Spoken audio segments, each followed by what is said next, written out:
Ya, terima kasih para penonton Dhamma TV yang selalu damai di hati. Setiap hari Kamis, saat ini, jam ini, kita selalu berjumpa dalam Jejak Ki Jati. Dan terima kasih pula, sebelum kita mulai, kami ucapkan Rahayu.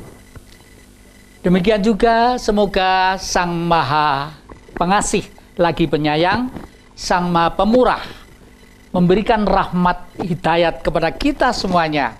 Semoga makhluk di jagat raya ciptaannya ini, baik yang kelihatan, yang tidak kelihatan, tumbuh-tumbuhan, binatang kecil-kecil, mulai dari lumut, gunung, api, angin, udara, matahari, dan lain sebagainya, bintang-bintang, semua dalam keadaan damai, indah, abadi, sejahtera, sesudah tentu sesuai dengan hukum mereka masing-masing.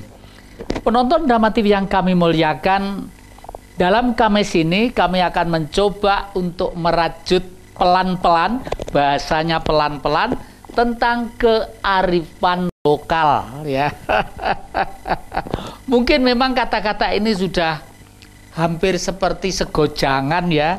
Segojangan itu artinya dimanapun orang berceramah, dimanapun orang berpidato, dimanapun orang bicara tentang kultur budaya, biasanya selalu menyinggung masalah tentang kearifan lokal. Nah, sekarang ini kan musimnya musim masuk sekolah, ya. Sudah barang tentu keluarga-keluarga ini yang rumah-rumah tangga, ibu-ibu khususnya, ini sirai ini cekot-cekot, ya, bagaimana anaknya harus begini, harus dijemput, harus menjemput, belum mengawasi, belum sangunya, belum sarapannya, dan lain sebagainya. Ya, ini semuanya akan menjadi indah kalau itu sudah merupakan konsekuensi logis dan pertanggungan jawab kita sebagai orang tua yang pernah melahirkan anak itu sendiri. Namun demikian perlu juga kita himbau sedikit, ya. Sekolah itu penting karena sekolah itu mengharapkan kita itu menjadi pinter, ya.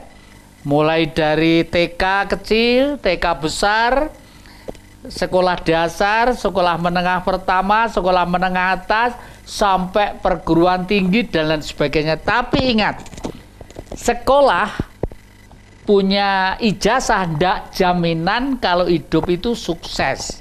Karena apa? Karena mungkin belum arif pada waktu menggiring keluarga, anak, cucu, dan saudara untuk belajar tadi itu. Kenapa kok tidak sukses? Biasanya yang sukses itu adalah orang yang arif dan bijaksana.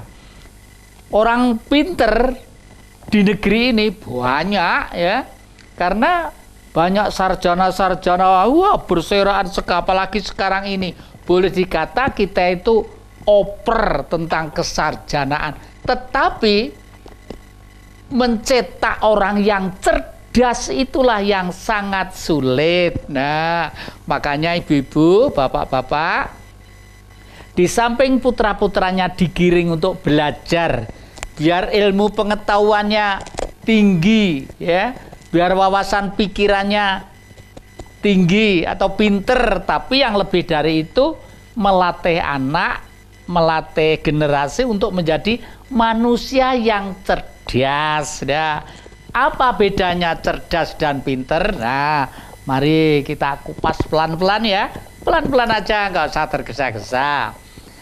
Kalau pinter itu adalah ini buku, ya. Lalu buku kita baca, terus kita baca mulai halaman pertama sampai dengan halaman terakhir. Lalu kita catat yang penting-penting, ya, kita catat yang penting-penting.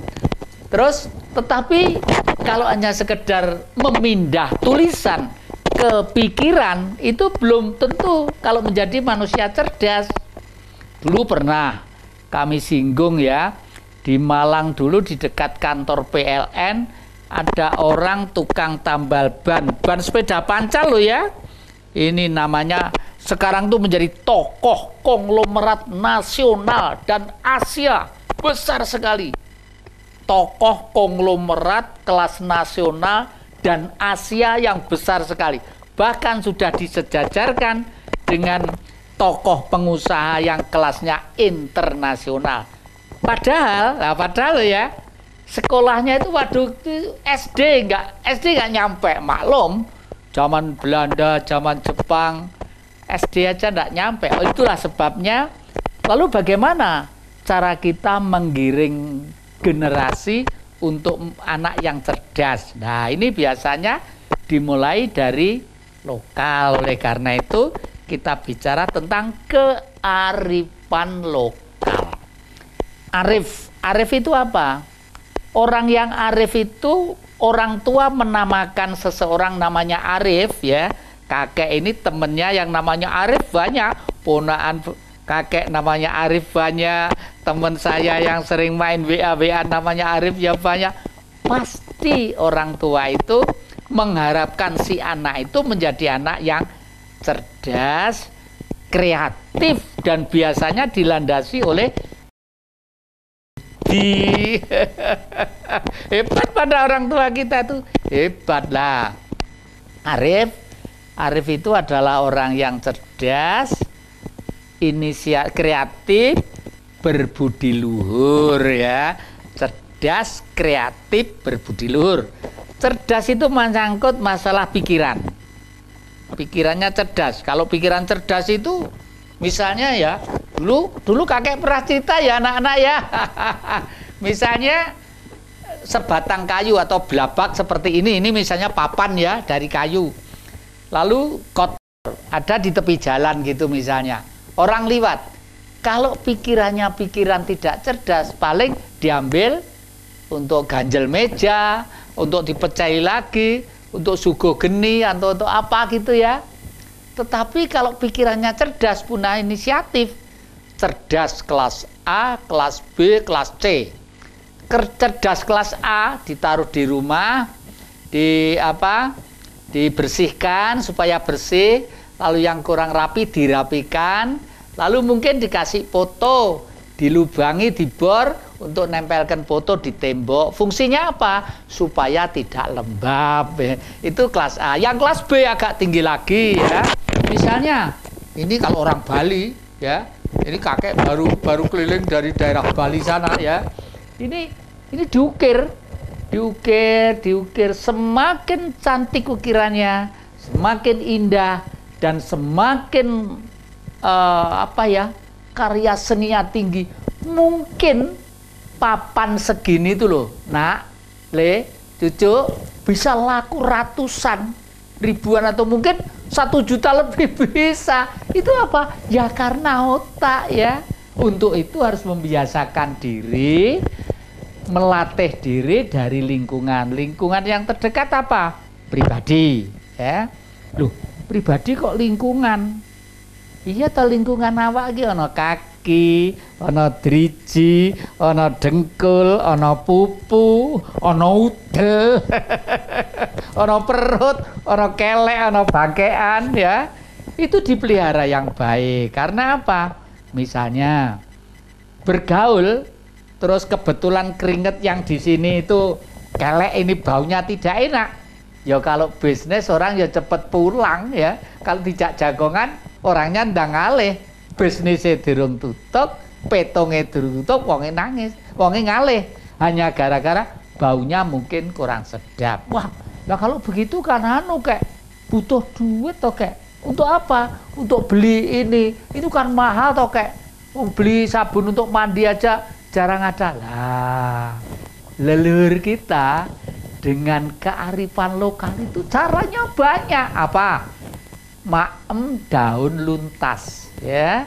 Daun luntas itu di pagar-pagar, di kebun-kebun banyak itu daun luntas ya, dicuci yang bersih untuk dimaem. Nah ini di sini tuh baunya sudah hilang ya, terus ini digosok-gosok kan ya bisa. Ada lagi anak-anak ya, ini akhir-akhir ini kakek itu melihat orang yang selalu perutnya itu sakit, sering sakit dan sangat lemah seperti kakek ini. Dulu kakek ini kalau kena pedes dikit aja itu udah, waduh, udah wapok rasanya, ya, kapok. Tapi kearifan lokal leluhur kita, ini ada cara lain yang bagus ya. Jangan kemana-mana, supaya perut sehat bagaimana caranya? Masih di depan jejak Ki Jati. Supaya perut tidak, kuat ya. Kakek dulu sangat lemah, kena lombok sedikit aja udah, waduh, udah nggak karu-karuan rasanya. Ya, itu apa ternyata? Nanas, tapi jangan nanasnya loh ya. Atine sing di dalam itu loh. Biasanya kan dibuang itu ya. Nanasnya bisa untuk godok daging supaya empuk, ayam juga bagus digodok dengan itu. Terus ini entah daging entah itu yang di dalam itu jangan dibuang. Itu dimaem. Waduh begini.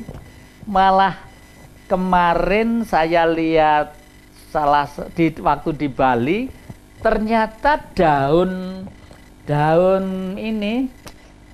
belimbing itu ya, waduh fungsinya bagus sekali.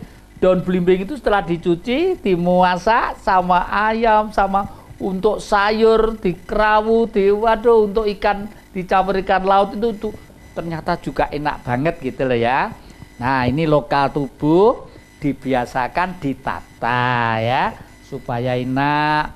Kalau berpakaian sama-sama berpakaian, kalau bisa ya berpakaian yang indah. Seperti kakek ini pakaian model apa? Ya karena kakek itu seniman. Kakek itu seniman. Ini pakaian ini kalau keluar ya tidak seperti ini karena sedang syuting, sedang siaran langsung di Dama TV, dan Dama TV itu penontonnya banyak. Dan ini malah rekan-rekan dari Paguyuban Tosanaji yang namanya Ape itu pengurusnya sudah siap-siap. Besok hari Sabtu itu, Sabtu dan Minggu ada pameran Tosanaji keris dan beberapa karya-karya budaya di Tulungagung. Teman-teman di Tulungagung, Kertosono, Kediri, Bojonegoro, silakan besok berbondong-bondong ke Tulungagung. Kelihatannya pemerintah daerah memberi fasilitas kepada kearifan lokal yang berbentuk karya-karya yang sudah diakui oleh siapa? Diakui oleh Perserikatan Bangsa-Bangsa, PBB.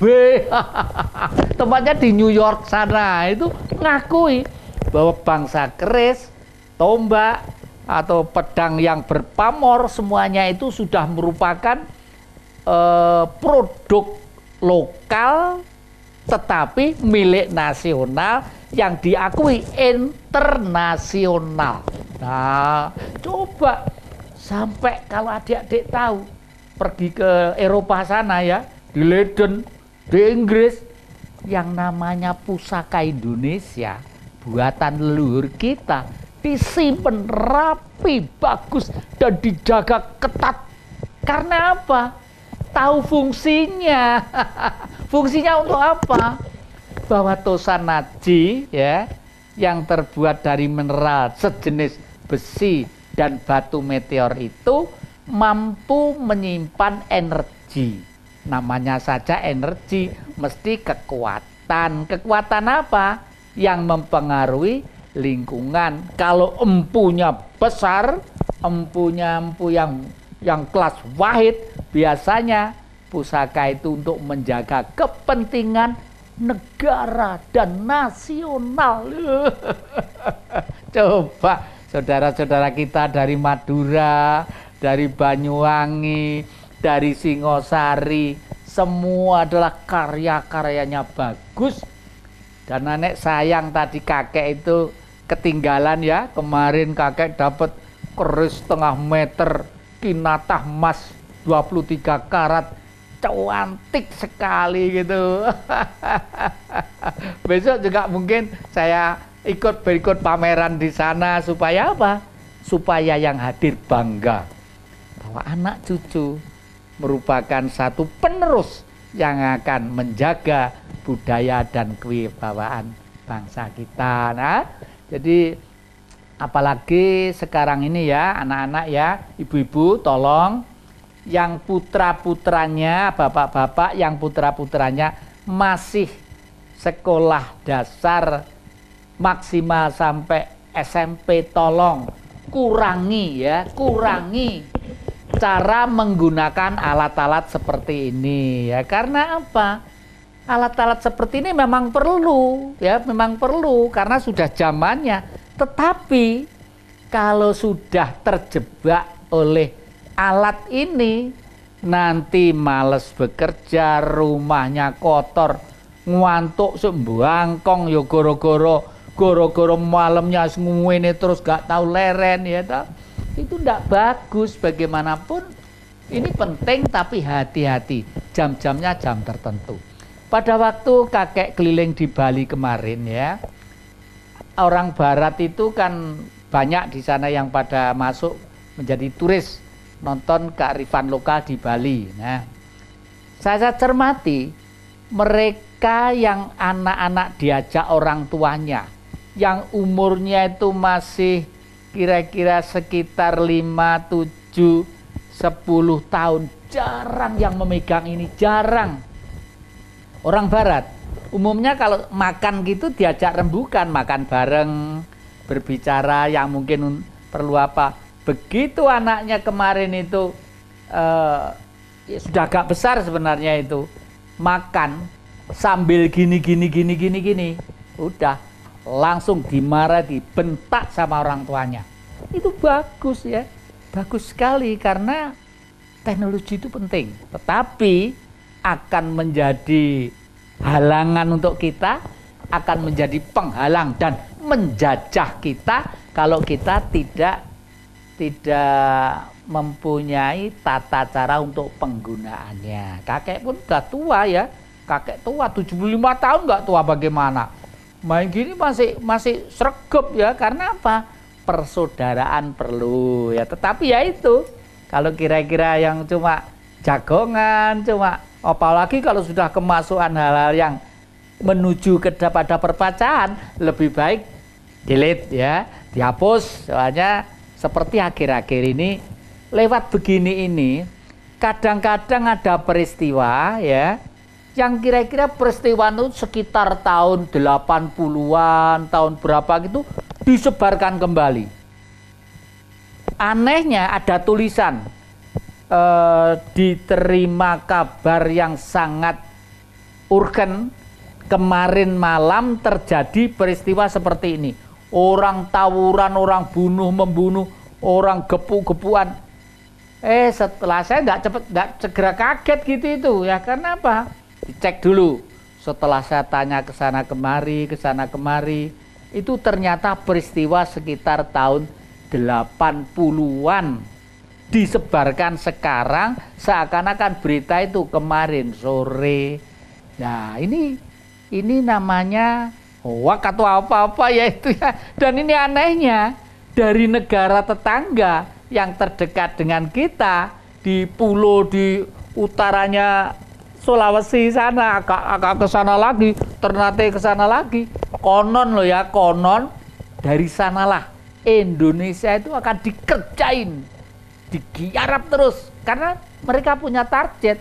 Oleh karena itu, anak-anak, adik-adik, ibu-ibu, bapak-bapak, ayo kita perkuat kearifan lokal supaya ketahanan nasional ini kuat dan tangguh gitu loh ya.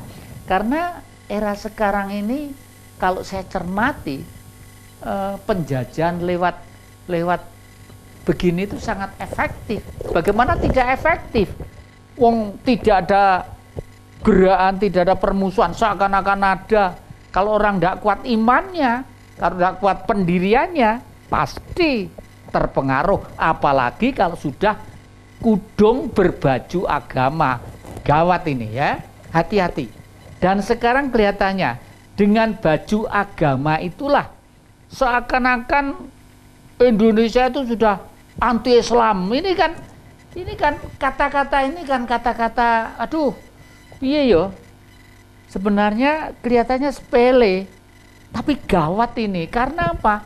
Umumnya masyarakat kita kalau sudah agama itu dianggap sesuatu yang penting. Waduh, ini sudah mulai banyak gerakan-gerakan anti-Islam. Tidak ada. Sebenarnya tidak ada.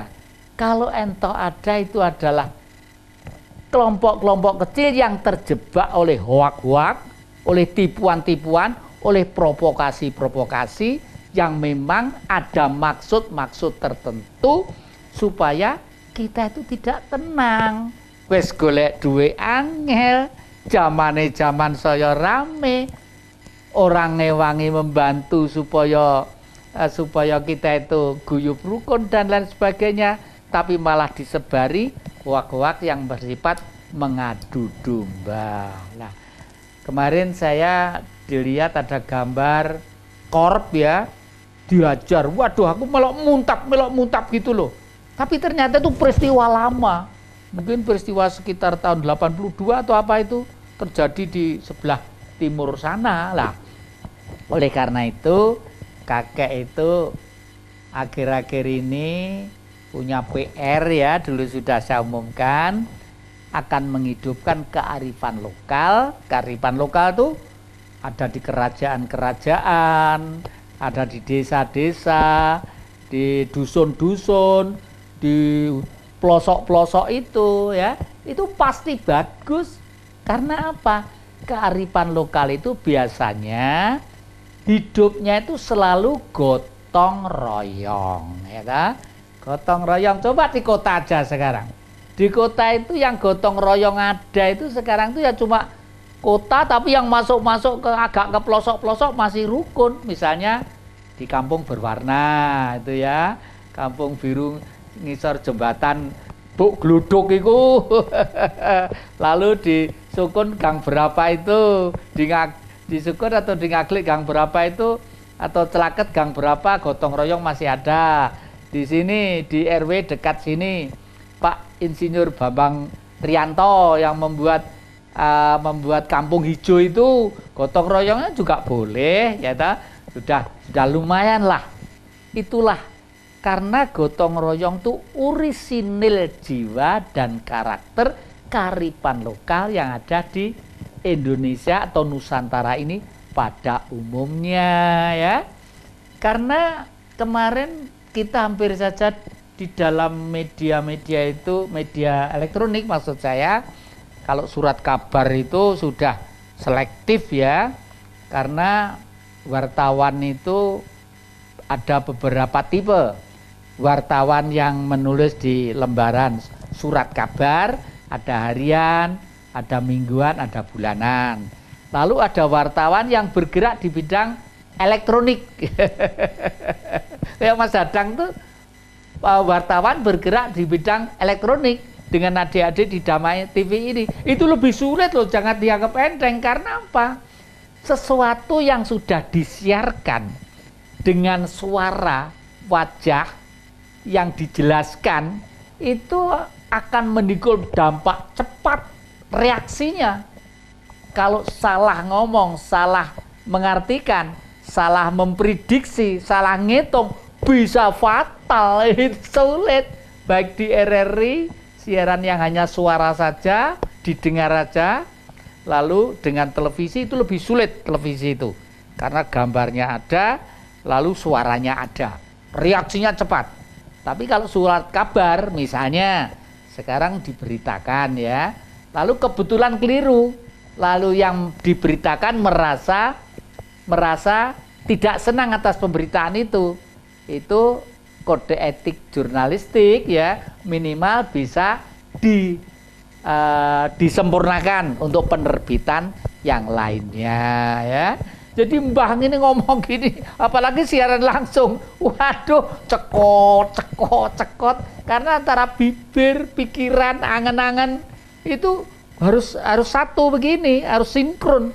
Kalau enggak, waduh, repot. Makanya kakek ini supaya sedikit mungkin kekilapannya ya, sebelumnya atau jauh-jauh mengurangi ngisi perut ya, lalu berdoa dulu, mohon kepada Sang Maha Pengurah, Pengasih lagi Penyayang, moga-moga yang disampaikan ini bermanfaat untuk siapa saja, di mana saja dan kapan saja, Syukur. Makanya kenapa kok Romo tuh kalau berterima kasih kok juga diikutkan, binatang, tumbuh-tumbuhan diikutkan, gaib-gaib juga diikutkan.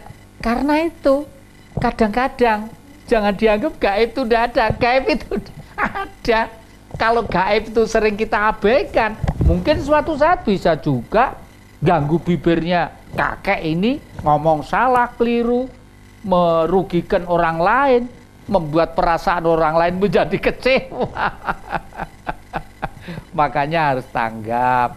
Wong saya ini tadi itu telepon ya, teman saya di Singosari yang biasa Mas Daru itu biasa main ke rumah, ya dah tubuhnya itu agak gemuk, jadi apa sakit apa gimana, sudah itu tak telepon nih Mas sama Neng Di gitu loh lah. Karena apa? Persaudaraan itu adalah memang penting sekali. Penting sekali. Semakin banyak saudara, semakin gampang untuk mencari duit. Nah, setelah kearifan lokal pribadi, sekarang dilanjutkan kearifan lokal lingkungan. Jangan kemana-mana, masih di depan Jejak Ki Jati. Ya, terima kasih para penonton Dhamma TV yang selalu damai di hati. Anda masih mengikuti ya, anak-anak, cucu-cucu, terima kasih. Memang kita bicara dari kita, oleh kita, dan untuk kita. Tadi sudah menyinggung masalah lingkungan ya, lingkungan kearifan lokal dalam lingkungan. Nah, ini juga kelihatannya penting juga karena bagaimana kita mencintai kepada lingkungan itu. Di samping manusianya, alamnya harus, sekali lagi, di samping kepada manusianya, alamnya harus. Artinya apa?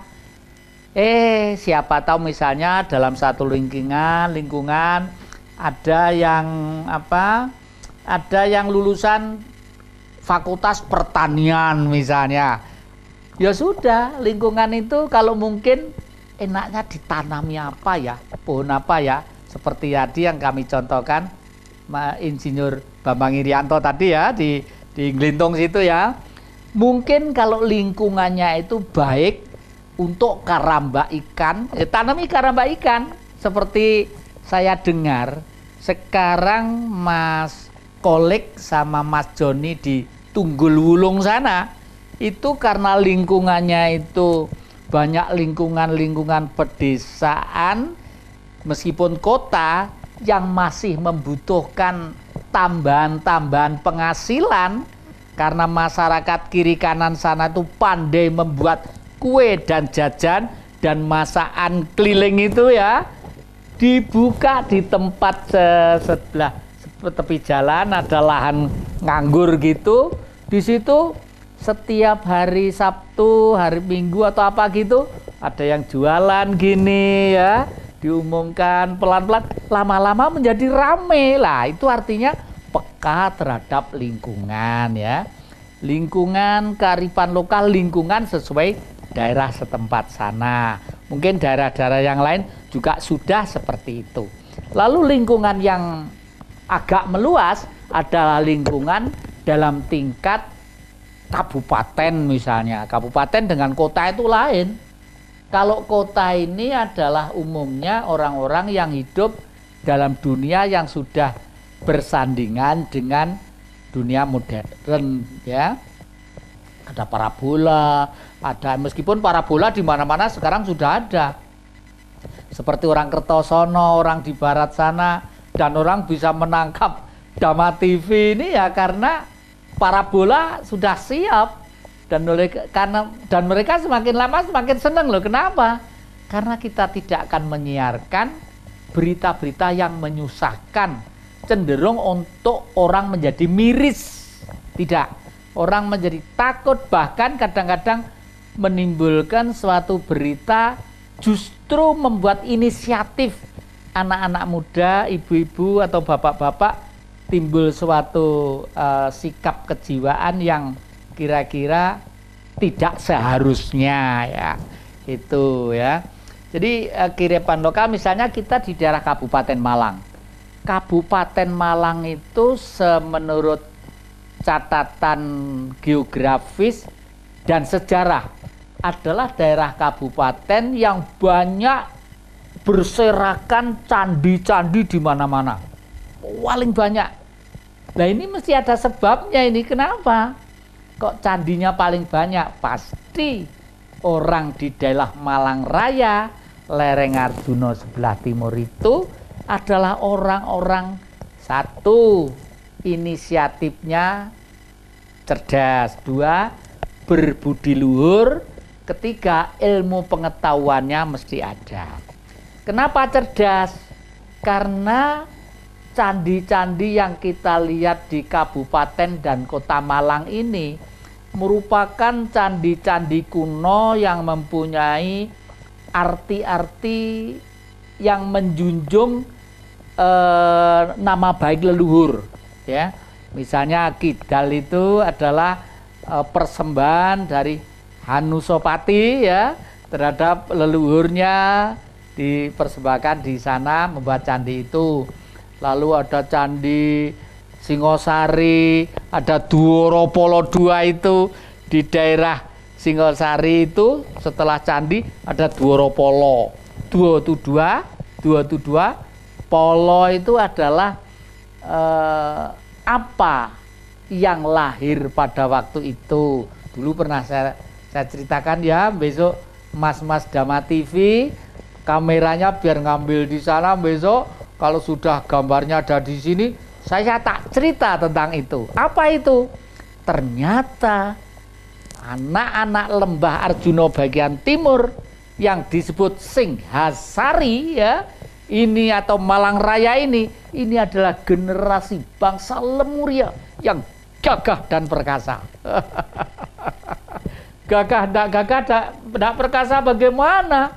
Wong waktu itu ketika ada ekspansi dari utara, bukan daratan Cina, dari utara lagi, dari Mongol, ya, waktu itu dari Mongol, Genghis Khan ke timur setelah menjajah provinsi leluhur kita yang ke-13 yang namanya Kambalo itu di Sungai Huanghu ke selatan, ke sana terus mau masuk ke sini, udah Prabu Kertanegara anak-anak, waduh, gagah berdiri di ujung Galuh, jadi ujungnya perahu sana, perahu nantang Genghis Khan. Hai tuan-tuan, tuan-tuan telah mampu mengarungi Sungai Huanghu dan yang sekian.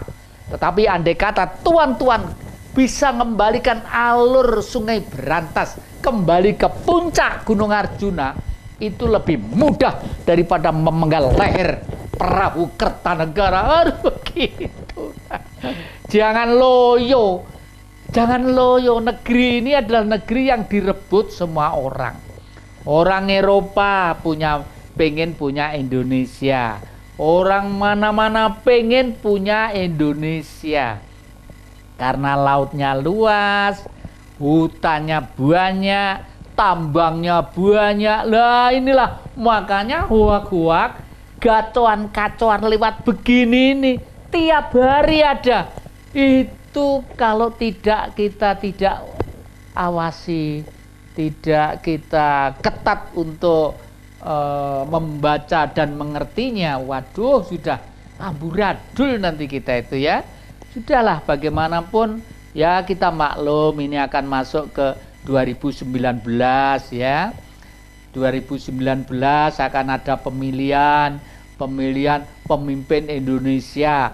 Kakek tidak berpihak kepada siapa-siapa. Orang tua seperti saya ini hanya memohon, mudah-mudahan yang jadi pemimpin nanti orang-orang yang betul-betul mengayomi, melindungi terhadap masyarakat umum atau rakyat secara umum, ya. Karena memilih pemimpin tujuannya pasti supaya rakyatnya ayem, tentrem, raharjo, ya. Itu mesti harus ada keadilan.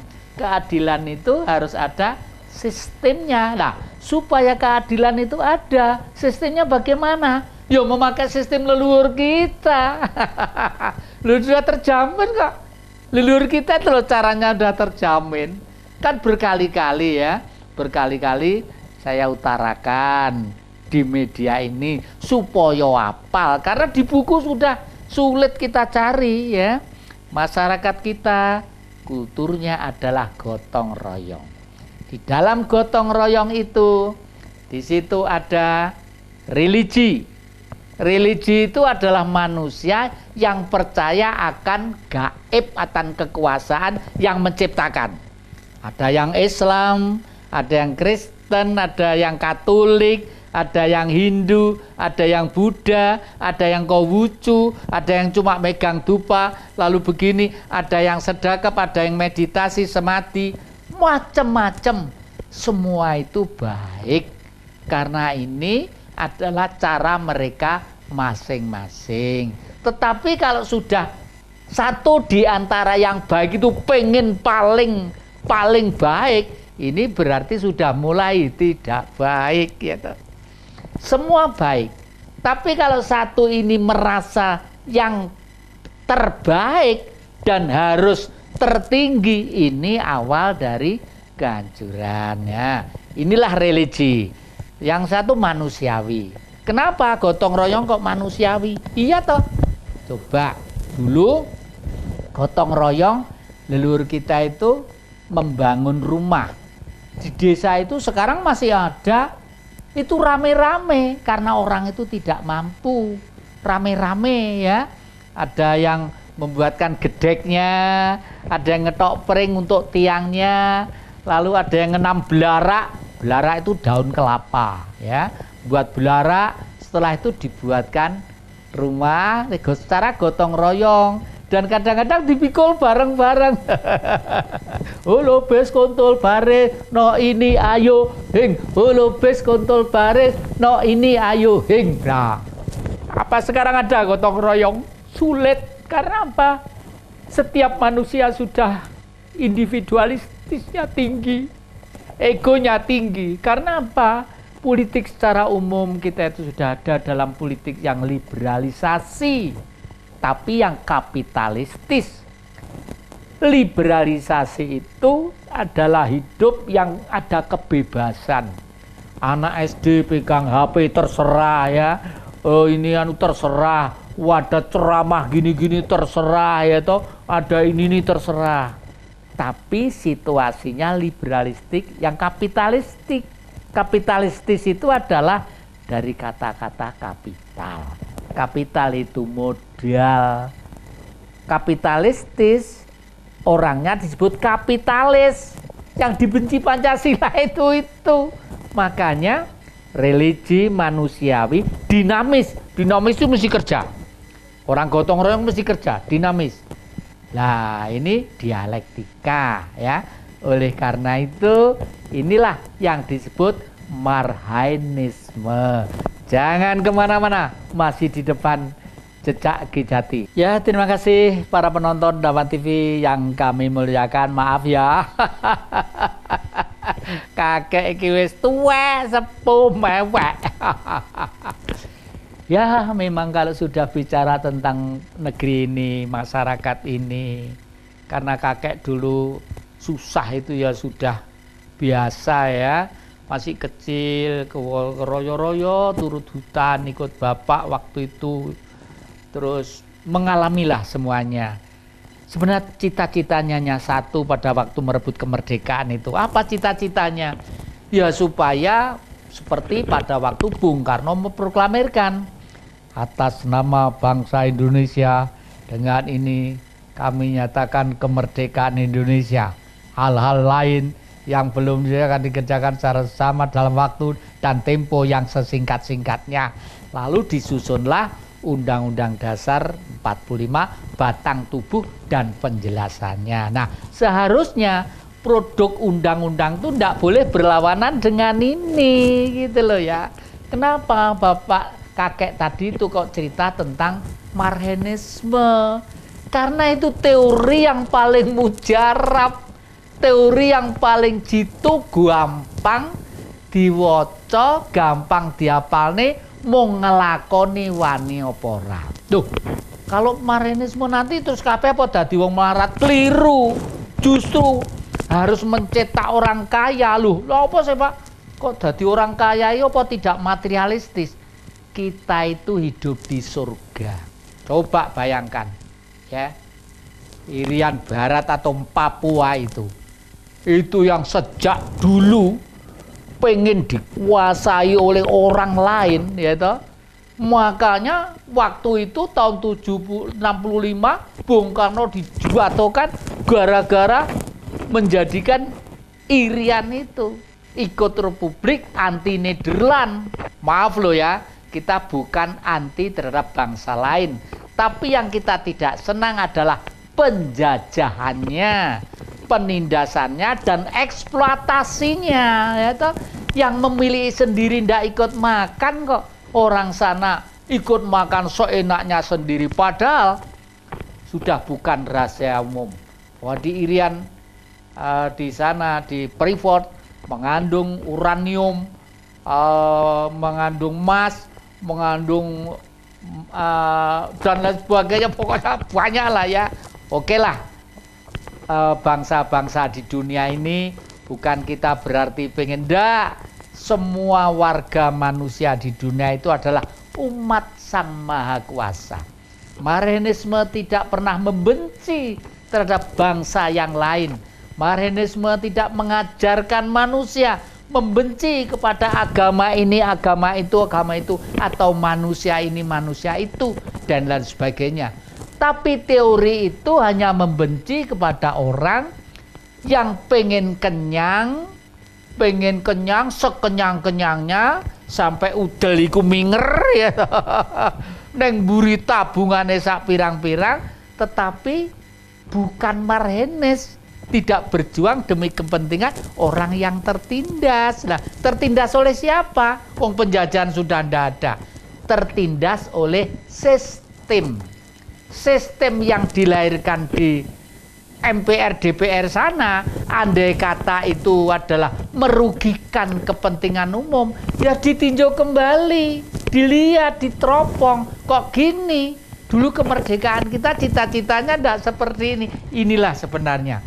Oleh karena itu, seperti saya kemarin di Bali, lalu kapan hari di Blitar, di daerah-daerah yang lain, malah nanti itu Mojokerto sudah minta ya untuk saya menerangkan sejelas-jelasnya tentang ini. Lalu Jogja itu malah di Gama, Universitas Gadjah Mada, itu banyak tokoh-tokoh yang ahli di bidang itu. Tapi saya juga diminta untuk datang ke sana, ke Semarang, tadi pagi juga telepon. Ya, mudah-mudahan lah kakek itu seger, waras, ya tunggalnya aja dari teman-teman semuanya gitu loh ya. Kembali ke kearifan lokal. Nah, apakah Indonesia itu juga termasuk kearifan lokal? Nah, kearifan lokal daerah-daerah itu adalah milik nasional. Oleh karena itu disebut budaya Nusantara ya. Budaya Nusantara ya. Di sini ada Islam, tapi karena kita bangsa Nusantara dan kita masih hidup dalam kearifan lokal, ada kegiatan-kegiatan tertentu yang mungkin di negara asalnya tidak ada. Demikian juga agama-agama yang Kristen, kayak Katolik, kayak apa kayak gitu. Buktinya apa? Seperti setelah hari raya yang lalu, kakek cerita di Banyuwangi kalau sudah berbuka puasa, lo justru orang-orang dari gereja Katolik itu menyiapkan makanan untuk berbuka puasa. Di sini juga begitu ya. Yang Kristen juga gitu, menyiapkan untuk berbuka puasa. Apalagi Om Anton di sana, di Kelenteng sana juga mengadakan buka puasa untuk orang-orang yang beribadah puasa untuk berbuka bersama-sama. Inilah hebatnya ya. Wong agama itu tak ubahnya dengan baju. Baju seleranya kakek seperti ini pada waktu selebaran. Sehari-hari seperti itu kakek kalau memakai. Orang lain kan dipaksakan dengan kita cara berpakaian, ya nggak seneng wong. Selera itu tuntutan jiwa, bukan tuntutan roh lo ya. tuntutan jiwa, tuntutan dari jiwa. Jiwa itu watak, watak itu perilaku. Nah, oleh karena itu kearifan lokal dalam situasi nasional ini adalah merupakan milik budaya, disebut budaya Nusantara. Dan ini harus kita pegang teguh. Karena apa? Karena teman-teman, saudara-saudara suku Dayak punya kebiasaan yang lain. Teman-teman Madura, sak pulau Madura aja loh, antara Sumeneb, Bangkalan, Pamekasan sudah lain-lain. Meskipun satu pulau dan pulaunya juga segede mana ya, mungkin sebesar Kabupaten Malang mungkin, tapi orang Madura salut saya. Sistem kerjanya salut, kerja keras. Kalau adik-adik ke Medan, di sana ketemu dengan dulur-dulur Madura. Di Aceh ketemu, di Irian ketemu, di Bali ketemu. Umumnya beliau-beliau itu adalah pekerja keras dan kegotong royongannya, keguyupannya juga ada. Inilah merupakan budaya kearifan lokal yang harus kita jaga dengan baik ya. Dan kreativitas itu harus terus-menerus tumbuh. Terus-menerus tumbuh. Nah, kreativitas itu akan ada kalau pikiran itu pinter dan cerdas. Pinter mesti lewat belajar secara formal, ada gurunya, yaitu guru manusia, ada ibu guru, bapak guru, ibu dosen, bapak dosen, ada. Maka dari itu ada juga di Indonesia itu seorang yang memperoleh gelar profesor tapi tidak lewat secara formal. Misalnya mendiang bapak kepala desa di Desa Babatan, Kabupaten Ngawi, dekatnya Alas Ketonggo, itu oleh satu situs, oleh satu asosiasi pengajaran tingkat nasional, beliau mendapat gelar profesor ya toh. Padahal beliau yang namanya Bapak siapa lupa, saya Pak Lurah Babatan itu, saya kalau manggil ya yang lurah gitu, dapat gelar profesor. Karena apa? Beliau menolong orang, mengobati orang, menolong orang dalam sisi psikologi, kejiwaan dan bahkan pengobatan. Itu justru mungkin ya tarafnya itu lebih tinggi daripada pendidikan formal. Misalnya kalau orang sakit gigi mesti pergi ke dokter gigi. Orang sakit tulang pergi ke dokter tulang. Lah, yang lurah Babatan yang mendapat gelar profesor ya. Itu karena bisa mengobati obat sakit tulang, sakit perut, kejiwaan dan lain sebagainya. Dan umumnya orang pergi ke sana puas. Oleh grup dari Jakarta, asosiasi yang punya perguruan tinggi di sana diangkat menjadi seorang profesor ya. Demikian juga kebetulan kakek dulu juga begitu. Kakek itu sebenarnya tidak pernah memperoleh gelar profesor secara formal, tapi oleh satu lingkungan para profesor yang bergerak di bidang spiritual pada waktu itu, diuji di Klungkung secara terbuka begitu. Apa materinya? Mengilmiahkan dan merasionalkan Tuhan. Ya, agak aneh ya ini ya, agak aneh. Oleh karena itu lalu diberi gelar tentang itu ya. Ya bagi saya, namanya diberi itu bagaimana ya? Namanya diberi itu ditolak itu disangka menghina, tidak diterima itu orang tahu mendapat secara formal, akhirnya ya dikalungi bunga untuk penggelaran dan secara terbuka, secara umum. Ya akhirnya ya nggih, terima kasih, matur nuwun bahasa Jawane ya gitu aja ya. Tapi akhirnya ilmu ini setelah kita bawa sharing kemana-mana, baik tingkat desa, tingkat perguruan tinggi, tingkat anak-anak, semuanya mengiyakan bahwa itu Artinya terbukti bahwa Tuhan tidak mempersulit kita. Tuhan tidak membuat manusia bertele-tele untuk melakukan hukumnya dan lain sebagainya. Inilah yang membuat kita menjadi bahagia. Dan semuanya itu tidak ada lain kecuali untuk supaya anak cucu nanti itu betul-betul menjadi generasi benang merah yang meneruskan cita-cita leluhur. Namanya saja sudah leluhur. Dari kata luhur, le itu hablur lembut, leluhur adalah sangat suci, yang ninggali negeri ini, yang ninggali dunia ini, negara ini. Nah, para penonton Damai TV yang kami muliakan, terima kasih. Kalau kurang, kilap, salah, mohon maaf yang sebesar-besarnya. Saya tetap sebagai manusia biasa. Tapi jangan lupa kita ketemu dalam ruang Jejak Kejati Kamis jam 4 sore seperti saat ini. Terima kasih. Rahayu.